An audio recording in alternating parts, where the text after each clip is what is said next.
When it comes to self-development, no matter the method you use, the vital point is to practice.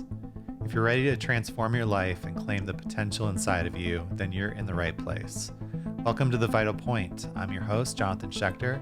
I'm a psychedelic integration and transformation coach, breathwork facilitator, and an enthusiast of personal growth. You have the capacity to evolve and bring your intentions and dreams into the world, and there's never been more access to so many incredible modalities that can help you on your journey. This podcast will help you learn simple methods you can use to transform your life and share the stories of practitioners who are doing the work so that you feel inspired to go and practice, because that's the vital point. So welcome to this episode. This is the end of season 5, the season finale, and what an incredible season it's been. There's been a lot of growth, a lot of learning on my part. This is the first season that was not broadcast on Instagram, launched the YouTube channel, expanded the audio platform. And not only that, but just so many incredible guests and incredible practices that were offered. I really leaned into wanting to offer you practices that you can try, that you can access and come back to and use, that will inspire you and spark some sort of, desire for more practice. Like, oh, that felt good. I want to learn more about that. I want to do more of it. And, things that can just help you on your journey. And here we are at the season finale. As is tradition around here, this episode will be a Q&A from the audience. I'd also like to give you one of my favorite breathwork practices so that you have something that you can do. And we're not going to really be taking a break. I am already knee deep in season 6. I think we've got 5 or 6 episodes already recorded. So yeah, the train's just going to keep on rolling. So really excited about that. First one was about breathwork and how I view breathwork. The question actually was, hey, I have a client that's interested in breathwork. What episodes of the podcast should I direct him to learn more about breathwork? And I was like, wow, that's such a great question. I want to give you some more context about how I view breathwork and how I teach breathwork, because when you say breathwork, it's such a umbrella term these days. It's so broad. It's like saying I exercise. Well, what does that mean? You lift weights, you do Pilates, you run, you're doing CrossFit. What does that mean, right? And so saying that I practice breathwork is kind of like that. So I categorize breathwork. I break it down into 3 main categories, and these are not black and white. There's obviously some, these categories kind of blend together somewhat in certain contexts. But the first type of breathwork are awareness practices. Mindfulness, somatic awareness, awareness of the breath. As we begin to practice these awareness types of breathing, we become more in tune with how the breath is behaving. Are there dysfunctions? Are we breathing from the mouth? Are we breathing really shallow in the chest? And what's happening in the body? Mindfulness will start to key us into our thoughts. Somatic awareness will start to key us into the body. And I really feel like awareness practices are the foundation. It's something that everyone should practice. Mindfulness is such a helpful tool to have in our tool belt of resources. It's something that I've been practicing for 20 years and has completely transformed my life. The second type of breath work I would call functional breathing. You could also call them state shifting breath work. But breathing in an intentional way to create different changes in the nervous system. Now, the nervous system, to oversimplify it, there's a parasympathetic, which is responsible for our rest, relaxation, digest, and a sympathetic, our fight or flight. And so when we're talking about creating changes to the nervous system in general, most of the time, we want to create a downward regulation in the nervous system. We want more calm. We want relaxation. But there's also types of breathing that are upregulating, that are helping us mobilize the sympathetic nervous system as well. Now, I get this question a lot. Why would I want to mobilize that sympathetic nervous system? Wouldn't I want to stay away from the fight or flight? And the answer is no. We need that sympathetic nervous system. We need it for healthy, robust, resilient life. We need to be able to handle healthy amounts of stress. We utilize the sympathetic nervous system in play, in work, talking in front of people, all different things. And I'm going to talk more about that healthy amount of stress a little bit later when we get to the second question. When we are breathing in a way that is creating healthy amounts of stress, we're actually improving the resilience of the nervous system. And a healthy nervous system is one that can shift between states, that can move and flow between these different areas, these different amounts of what's referred to as arousal in the nervous system, and not get stuck in one or the other. We want to be resilient. We want to be able to handle that sympathetic activation and then come back into the parasympathetic. The third type of breath work is what I would call transformational breath work, or you could call it holotropic breath work, in the sense that holotropic means moving towards wholeness and is juxtaposed with the heliotropic state. Heliotropic being sort of our daily normal, I have to go to work, I have to talk to my boss, I have to drive, I have to go to the grocery store type of a life. Holotropic being the moving towards wholeness, the transpersonal. But breathing in a way that's creating an expanded state of consciousness so that we can connect to our inner intelligence, to our purpose, so that we can let go of emotional or somatic blocks or energy. Those are the three types of breath work. And while I started practicing breath work with some specific ideas about, I would say tunnel almost, about the transformational breath work especially, and I was practicing mindfulness, but I didn't necessarily think of that as breath work. Over time, and especially right now where I'm at in terms of the clients that I'm working with, how I'm teaching, I've really come to understand how important all three of these types of breath work are and how they work in unison. So that's breath work in a nutshell. Now, the next question came from Caesar from Cultivating Wisdom. He's going to be on the podcast later this week. I'm really excited about that.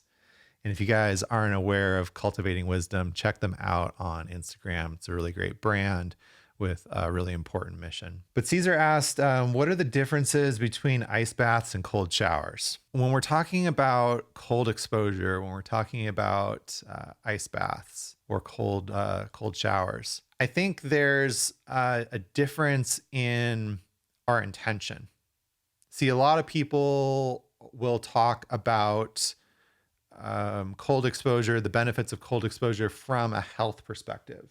Andrew Huberman is a great resource if that's what you're interested in. For myself and the way that I utilize cold exposure, the practice for me is more about building resilience. When I started doing cold exposure, my whole idea of it was, well, I'm going to have to be doing things that I don't want to do, but I don't have a choice about. I was going through my divorce. There were already lawyers involved. I was not happy about any of that. So if I had had the choice, I would have just said, screw this. I don't want to deal with it. Right. But I didn't have that choice. And so the idea was, if I am practicing something uncomfortable voluntarily, it's going to make the involuntary things that are uncomfortable easier to deal with. And this kind of goes back to like a real stoic idea, a real stoic philosophy of, just a truth that eventually we're going to come to some uncomfortable stuff in life. We don't have a choice to stay away from stress forever. Eventually something that sucks is going to happen that we don't have control over. And that one of the only ways to help us deal with that is by voluntarily exposing ourselves to stress, by voluntarily practicing it. So for me, the cold exposure is a practice of resilience. There's this idea, this concept it's called hormesis, which is a healthy amount of stress. Stress is a spectrum. There's not enough stress, there's too much stress, and in the middle is just the right amount of stress in terms of growth, in terms of building resilience. And hormesis is what this concept is called.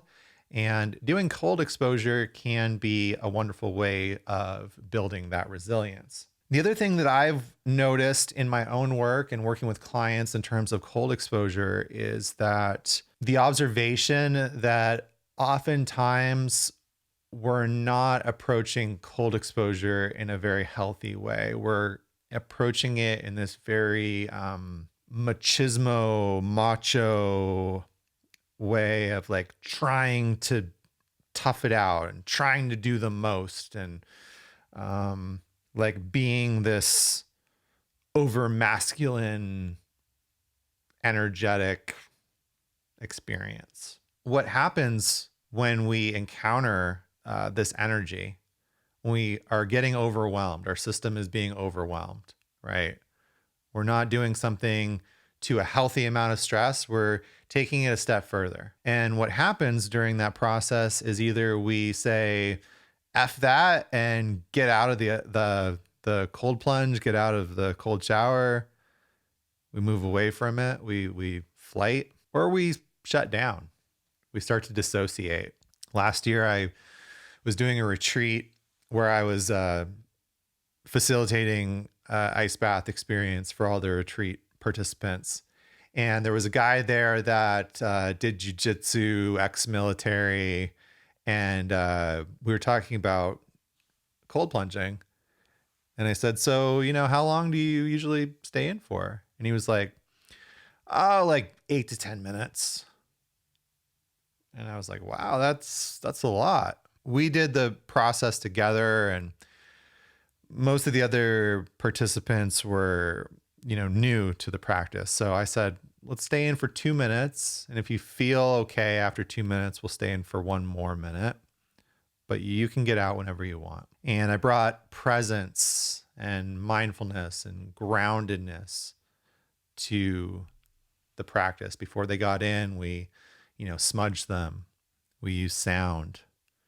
And I talked them through, I was there with them, kind of co-regulating and encouraging them to stay with the experience, not to dissociate, not to go away. Because that's often what happens when we are getting into the cold. And when it came time for this gentleman to do his ice bath, I did that same process with him. And I stayed with him, and he stayed in for about, I think, 7 minutes. And when he got out, what he said was, wow, that was so much different than being at the jiu-jitsu gym with these guys that are like, man up, do more. And it was a transformative experience for him. That's what I want to bring to my own practice. That's what I want to bring to my work with clients around cold exposure, is something that is, you're developing this resistance. You're developing the ability to sit with a healthy amount of discomfort. And this is not only helpful in terms of life, but specifically within the context of working with plant medicine, working with psychedelics. You sit with psychedelics long enough and eventually something uncomfortable is going to come up. And, especially if it's a strong psychedelic where you're on that roller coaster, that ride for hours, flight is not the best option. It can actually make the experience much worse. So, how are you going to be able to sit with it? How are you going to be able to stay in presence without shutting down? And so I don't believe in training for that dissociation. Now, in terms of the differences between the cold showers and the ice baths, well, cold showers are a great place to start. Maybe the thought of getting into an ice bath for 2 minutes or 5 minutes or whatever, it's kind of overwhelming. You don't have to start with this extreme thing. You could start with 10 seconds of cold water at the end of your shower, 20 seconds, 30 seconds, a minute, 2 minutes. And you're letting your nervous system know, wow, this is actually okay. Because immediately what starts to happen when you talk about or you think about doing cold exposure is there's something within you that will recoil. That's like, no. I mean, I can't tell you how many people I've talked to and said, yeah, I do cold exposure. And they're like, I could never do that. Or no, just immediately shut down, immediately no. Well, when we do this thing that seems so overwhelming and uncomfortable, and we do it, it's amazing. It's amazing to our nervous system, to our mind. Like, yes, I did that. Well, if you did this thing that was so overwhelming to the mind and you did it easily and it wasn't like this big deal, what other places could that be happening in your life? What other things could you do that you don't think that you're capable of? So the cold exposure is such an amazing practice. I feel like I could do a whole episode just talking about this topic of resilience and, becoming more adaptable and resilient in your nervous system and the effects that have within working with psychedelics, within coming into challenge in your life. But I want to move on. The third question that I got was, how do I feel about the Wim Hof method? And specifically, it was like, there was a comment of like, you talk about breath work a lot, and I don't think you've had any Wim Hof person on the podcast. And I'm not sure that that's entirely true. Maybe haven't had someone that like strictly only does Wim Hof. We definitely have had some people that practice it. But what are my thoughts on the Wim Hof method? And that is a complicated topic. It's a complicated topic because I've changed the way that I feel about it over time. Let me start by saying that I think the Wim Hof method is incredible. It's helped me quite a bit. I know it's helped a lot of other people. I call it the gateway drug of breathwork because it's how a lot of people discover breathwork. Not to mention the cold exposure aspect of it, right? When I first started practicing cold exposure, the Wim Hof breathing came right behind it. And I got curious about other types of breathing. I started to take that Wim Hof practice and make it longer, extend it, add music that helped me go deeper into the experience. And so in a way, that Wim Hof breathing helped me get into transformational breath work, which is like the main practice that I offer now through neurodynamic breath work and my own breathwork for transformation signature session. On the other hand, I don't necessarily recommend Wim Hof breathing for everyone. And there's a reason I don't talk about it too much on the podcast. And that's because I don't think that it's for everyone. And let me give you some more context to that. We talked earlier about that hormesis, that healthy amount of stress. Well, I think what's happening with a lot of people, especially that have never done any type of breath work or any type of practices to regulate their nervous system, it's appealing. It's appealing to a lot of people, the capacity or the ability to, get high on your own supply, get high through breath work. Yeah, that's appealing to a lot of people. And I get it. I was there. It was appealing to me, But our nervous system, in terms of having that sympathetic and that parasympathetic, the sympathetic is like the gas pedal, and the parasympathetic is like the brake. And there's something that happens to some people, including myself, especially when they start practicing breath work and they're only doing upregulating practices like fast breathing, Wim Hof style breath work. Okay. And it's almost like they're over practicing with the gas pedal and they don't have the resources or the practice around that brake. And this can definitely be exacerbated if there is existing trauma, improper technique of the breathing, or other dysfunctional breathing patterns that are already there. What I've shifted to over time is like, yeah, those fast breathing practices are great. I mean, I do them myself. I coach people through that in my coaching containers and in my Breathwork for Transformation sessions. But I also believe in a more holistic approach where I'm taking clients through that entire spectrum of breathwork. I'm teaching them awareness practices, and I'm teaching them down regulating resources as well, so that it balances out all that up regulating that's happening with the fast breathing, so that the nervous system is getting used to what it feels like to expand into that parasympathetic, and so that there's resources in case things start to get more stuck and anxious and activated, so that the person can come back down into that safety. And you might be saying, well, actually, I mean, when I do Wim Hof breath work, it's pretty relaxing. Yeah, it's great. Part of that relaxation is going up into that activated state of sympathetic arousal and then coming back down into the parasympathetic state. That's what creates that relaxation.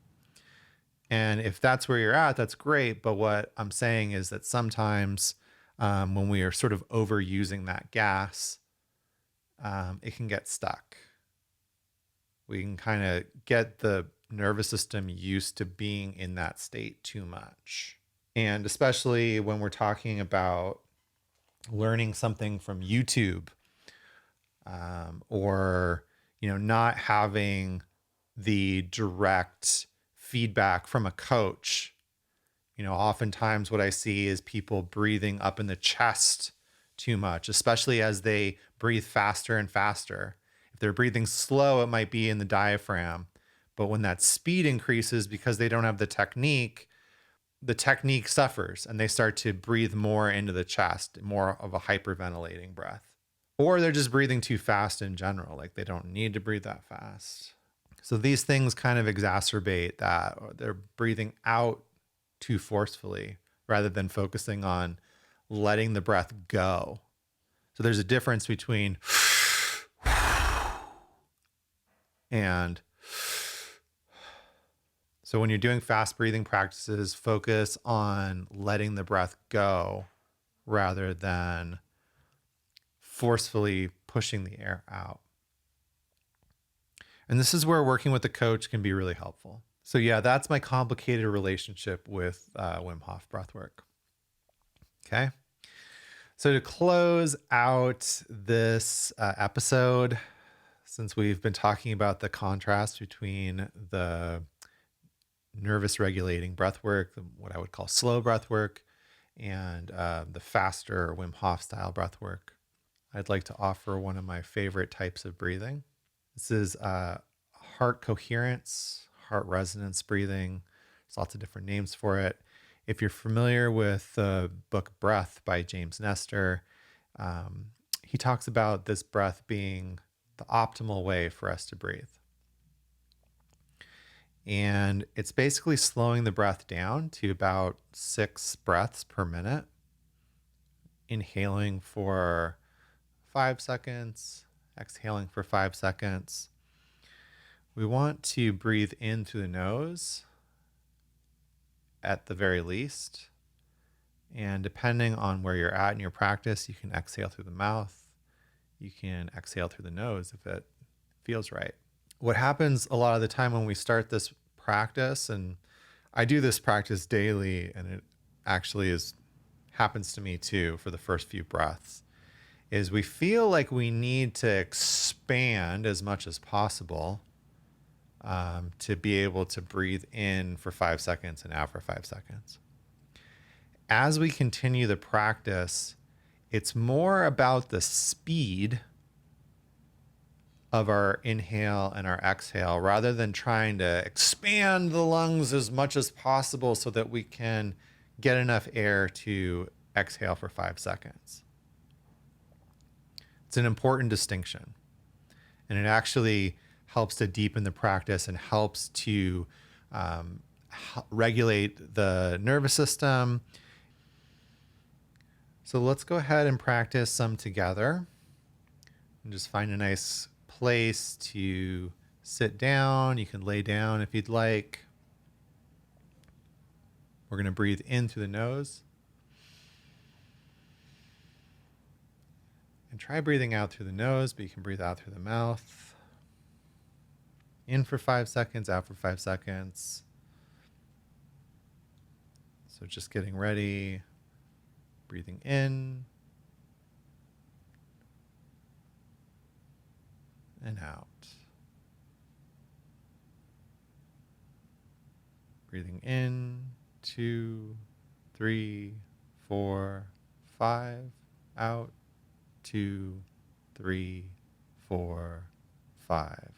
In, 2, 3, 4, 5. Out, 2, 3, 4, 5. In, out,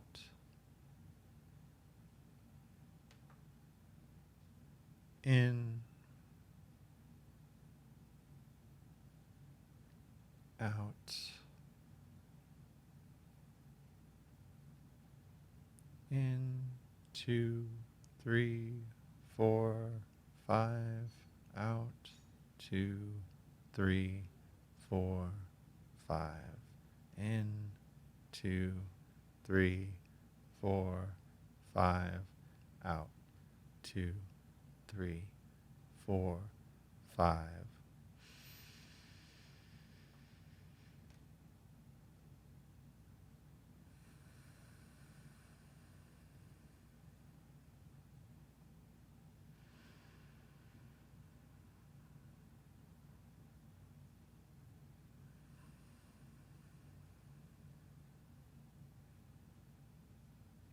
Focus on starting that breath deep in the belly, diaphragm expanding. Slow exhales.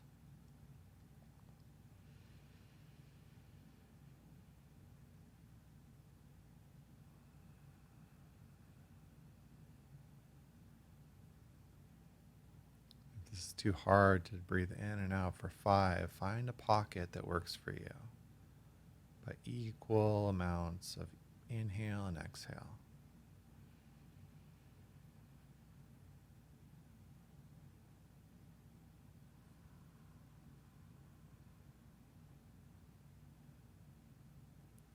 Focusing on the softness of your breath, your heartbeat, general awareness.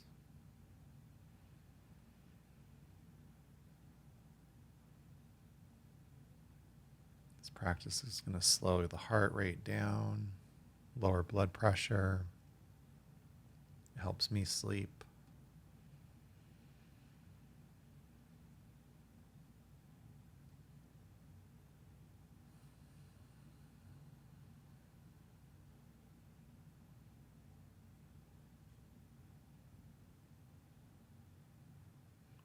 In,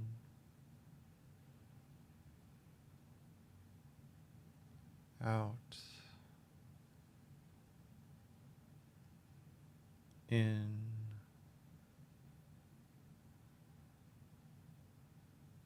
out, in, 2, 3, 4, 5, out, 2, 3, 4, 5, in, 2, 3, 4, 5, out, 2, 3, 4, 5, in,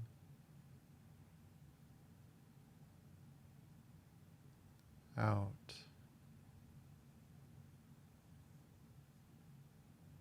in,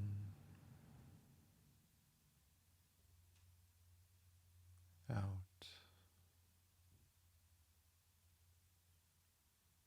in,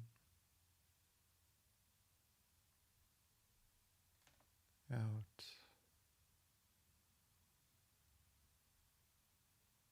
in, and out,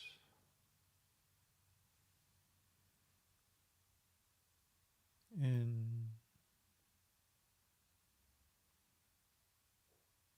out, in,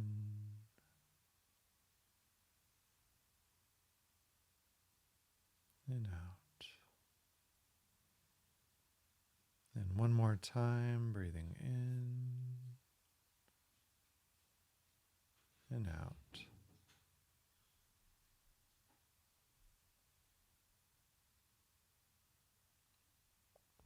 And just noticing how you feel, taking a moment, bringing some curiosity into the body. That was just 5 minutes, but how do you feel? Do you feel the same? Notice any changes?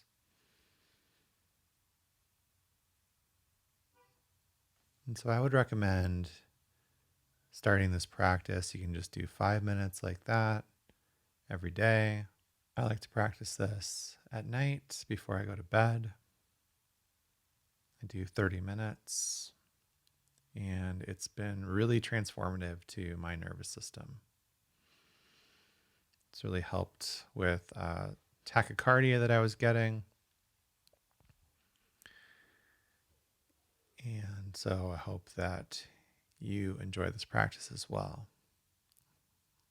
Send me a message if you start it and it's as transformative for you as it was for me in terms of helping me regulate my nervous system. So I hope you've enjoyed this episode. I hope you're enjoying the podcast in general. If you are, I would love it if you left a comment, left a review, whatever platform you're using. Subscribe to us there. Leave a review, share it, support the podcast in that way. I am going to be doing more of these solo casts as we get into season 6. I did 2 episodes this season. My goal for next season is 3. So if there are other topics you'd like to know about or other questions, please reach out, send me a comment, question, inquiry. Love to hear from you. So until next time, my friends, I hope you enjoyed this episode of the Vital Point podcast, and I hope it inspired you to practice. Maybe take a cold shower, or hopefully start doing the heart coherence breathing, because the vital point is to practice. You know, these methods, these techniques don't work themselves. We can read about them, we can listen to podcasts, but until we apply them, there's not really going to be much change. So until next time, keep practicing because that's the vital point.